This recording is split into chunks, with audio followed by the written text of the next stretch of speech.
Yeah. So, okay, let's talk about like the mechanics here. Okay. How did the attackers actually get in, and how did they actually like pull this off step by step?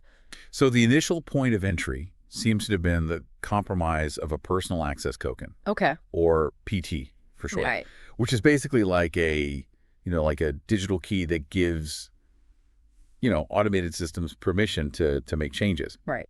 And this PT belonged to an account called @TJ_ActionsBot, Okay. which was apparently being used to manage this action. Mm-hmm.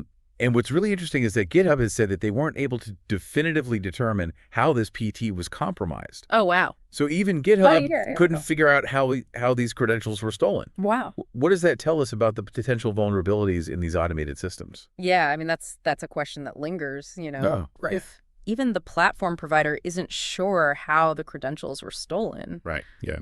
it makes it that much harder to put in place, preventative measures going forward. Yeah, you're absolutely right. And it really underscores the need for, really robust security practices around these automated accounts, Right. and their access tokens. Right.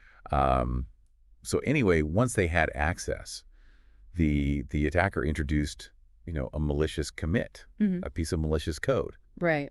And interestingly, they disguised the commit details to make it look like it came from the Renovate bot, Okay. which is, a pretty widely used automated tool that helps keep your project dependencies up to date.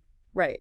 So, this could have very easily helped the malicious change blend in with legitimate updates. Right. So they're basically just trying to slip this in by making it look like routine maintenance. Exactly. Yeah.